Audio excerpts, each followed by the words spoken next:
नमस्कार दोस्तों, मैं नवीन कुमार अपने चैनल लैंग्वेज ऑफ प्लैनेट्स में आपका स्वागत करता हूं। ज्योतिष शास्त्र में 27 नक्षत्रों का जिक्र किया गया है, अर्थात चंद्रमा 27 नक्षत्रों पर भ्रमण करता है, जिसे नक्षत्र मास भी कहते हैं। 27 दिन का नक्षत्र मास होता है। 27 नक्षत्र, 9 ग्रह और 12 राशियां। प्रत्येक ग्रह को 3 नक्षत्रों का स्वामित्व प्राप्त है। दोस्तों, अक्सर लोगों की ये शिकायत होती है कि हम एक ही राशि के 4 लोग हैं और फला ग्रह के गोचर का सब पर अलग अलग प्रभाव है, ऐसा क्यों? देखिए दोस्तों, राशि भले किसी की एक हो सकती है, लेकिन उनका नक्षत्र कौन सा है और नक्षत्र के अंदर किस चरण का जन्म उनका है, इस बात का सबसे ज़्यादा योगदान होता है किसी भी गोचर के प्रभाव को देखने में। अब दोस्तों, ज़्यादातर लोगों की बात ये रहती है, लोगों की दृष्टि इस बात पर रहती है कि शनि, राहु, केतु, क्योंकि ये पाप ग्रह हैं, तो थोड़ा भयभीत लोग रहते हैं और उत्सुकता रहती है मन में ये जानने की कि इनके गोचर के दौरान हमें क्या परिणाम प्राप्त होंगे। तो दोस्तों, आज हम बात करेंगे नक्षत्रों में पहला नक्षत्र अश्विनी नक्षत्र, जो केतु का नक्षत्र है, मेष राशि के अंतर्गत आता है और इसके राशि स्वामी मंगल हैं। इस नक्षत्र के लोगों पर केतु और मंगल दोनों के ही गुण दिखाई देते हैं। दोनों के ही गुण इन लोगों में देखने को मिलते हैं। अब दोस्तों, अश्विनी नक्षत्र, केतु के नक्षत्र और पर यदि शनि, राहु और केतु इनका गोचर होगा तो इनके चारों चरणों का क्या असर आपको देखने को मिलेगा। आप क्या कौन सा अश्विनी नक्षत्र में आपका कौन सा चरण का गोचर आप देख रहे हैं, इससे आपको आसानी से पता चल जाएगा लक्षणों के आधार पर। दोस्तों, शनि यदि अश्विनी नक्षत्र के पहले चरण में हो तो जातक बहुत धीरे धीरे काम करने वाला होता है, मंद बुद्धि भी हो सकता है, अर्थात किसी चीज को सोचने समझने की क्षमताएं उसकी काफी हद तक कम हो सकती हैं। ऐतिहासिक विषयों में, यानी ये कहा जाए कि हिस्ट्री या अपनी संस्कृति से जुड़े हुए जो सब्जेक्ट होते हैं, उन पर उसकी विशेष रुचि होती है। ऐसे जातक की लिखने के काम, साहित्य के कामों से ऐसे जातक को विशेष लाभ, विशेष ख्याति, गुडविल प्राप्त होती है। ऐसे लोगों का जिनका शनि अश्विनी नक्षत्र के पहले चरण में होता है, इनके जीवन का आरंभिक काल जो होता है ये बहुत ज़्यादा धन संपन्न नहीं होता, लेकिन बावजूद इसके ये जातक बहुत प्रसन्न रहने के प्रयास करते हैं और ये जातक लंबी आयु भी जीते हैं। अब बात करते हैं दोस्तों कि यदि अश्विनी नक्षत्र के दूसरे चरण में शनि हो तो इसके क्या प्रभाव देखने को मिलेंगे। ऐसा जातक दुबले पतले शरीर का होगा, सामान्य तौर पर देखा जाएगा तो ये लगेगा कि जातक बुद्धिहीन है। मतलब आप उसको जज करेंगे तो आपको ऐसा लगेगा कि ये बुद्धिहीन है, बुद्धि का इस्तेमाल कम करता है। किसी चीज़ की गणित को, व्यापार के गणित को, कारोबार की चीज़ों को समझने में उसकी बुद्धि ज़्यादा विकसित नहीं होगी, लेकिन धन कमाने के मामले में उसके अंदर विशेष योग्यताएं होती हैं। बहुत चतुर होता है ऐसा जातक पैसा कमाने में। ऐसा जातक जिसका शनि दूसरे चरण में हो अश्विनी नक्षत्र में, ऐसा जातक को यदि गुस्सा आ जाता है तो जातक हिंसक बहुत ज़्यादा हो जाता है। ये देखने को बड़ी संख्या में मिलता है। दोस्तों, यदि शनि तीसरे चरण में हो तो जातक की प्रवृत्ति बहुत घूमने वाली होती है, कारोबार के कामों में बहुत ज़्यादा चतुर होता है, बहुत शीघ्रता से इस काम को, कारोबार के कामों को निपटाने वाला होता है। अपने सबॉर्डिनेशन में काम करने वाले लोगों से बहुत बढ़िया काम निकालने वाला, बहुत ज़्यादा महत्वाकांक्षी होता है। और इसके अंदर एक ख़ास आदत ये भी होती है, तीसरे चरण में अश्विनी नक्षत्र में शनि होने पर एक ख़ास आदत ये भी होती है कि ये बहुत जल्दी गुस्सा इनको आ जाता है। लेकिन ये जातक दूसरों से मधुर संबंध बनाने पर विशेष जोर देते हैं। इनकी इच्छा होती है कि ज़्यादा से ज़्यादा लोगों के साथ हमारे मधुर संबंध हों। अश्विनी नक्षत्र के यदि चौथे भाव में चरण होता है तो दोस्तों जातक निश्चित तौर पर व्यसनी होता है और उसका बहुत पैसा उसकी उल्टी सीधी आदतों में खर्च होता है। लेकिन एक मजे की बात यह है कि ऐसे जातक जीवन सुखपूर्वक जीते हैं, आनंद से जीवन व्यतीत करते हैं। यह है दोस्तों शनि का अश्विनी नक्षत्र के चारों चरणों में होने का प्रभाव। अब बात करते हैं दोस्तों, यदि राहु अश्विनी नक्षत्र के पहले चरण में हो तो लक्षण क्या होते हैं। राहु यदि पहले नक्षत्र में होगा, माफ कीजिएगा दोस्तों, राहु यदि अश्विनी नक्षत्र के पहले चरण में होगा तो जातक अपने पिता की आज्ञा को मानने वाला, पिता का सेवक होता है। ऐसा जातक बहुत ज़्यादा स्वस्थ, मतलब जिसे कहते हैं एक ऊर्जा दिखाई देती है ऐसे जातक के शरीर से, शक्तिशाली, विशेष बुद्धिमान ऐसा जातक होता है।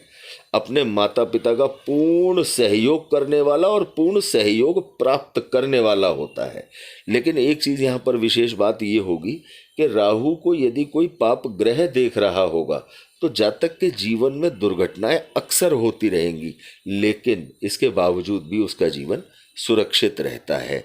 ये राहु के अश्विनी नक्षत्र के पहले चरण में होने के प्रभाव या लक्षण है दोस्तों। बात करते हैं दोस्तों, यदि राहु दूसरे चरण में हो अश्विनी नक्षत्र के तो जातक की प्रवृत्ति बहुत ही ज़्यादा धार्मिक होती है। देश विदेश की यात्राएं करने वाला, दूसरे के धन को अपना बना लेने की ऐसे जातक की बहुत प्रबल इच्छा होती है। ऐसा जातक जो होता है, ऐसे लोग जो होते हैं वो अपने विचारों पर बहुत ज़्यादा देर तक स्थिर नहीं रह पाते। ऐसे लोग अपनी बात को, अपने कार्यक्रम को, अपने कामों को बदलते रहने वाले, मानसिक रूप से जिसे कई बार लोग डिस्टर्ब समझते हैं कि ऐसे जातक की मानसिक स्थिति ठीक नहीं है, मानसिक रूप से विकृत ऐसे लोगों को समझा जाता है। अब दोस्तों बात करते हैं, राहु यदि अश्विनी नक्षत्र के तीसरे चरण में हो तो यह स्थिति जातक के लिए काफ़ी खराब देखी जाती है। ऐसे जातक का जीवन बहुत निर्धनता में बीतता है, दाम्पत्य जीवन में विशेष कष्ट रहते हैं, पत्नी की तरफ से विशेष तौर पर उसे कई प्रकार के कष्ट देखने को मिलते हैं। ऐसा जातक दार्शनिक वाली बातें, जैसे होता है ना, दार्शनिकता को अपनाने वाला होता है।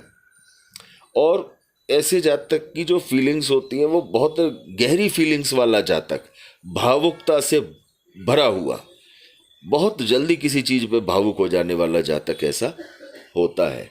चौथे चरण में यदि अश्विनी नक्षत्र के चौथे चरण में यदि राहु होता है तो जातक विशेष पराक्रमी होता है, ज़बरदस्त शक्तिशाली, साहसी, साफ बोलने वाला, चाहे परिणाम कुछ भी क्यों ना हो जाए, अपनी जिम्मेदारी को निभाने वाला होता है, हर काम को करने में निपुण होता है।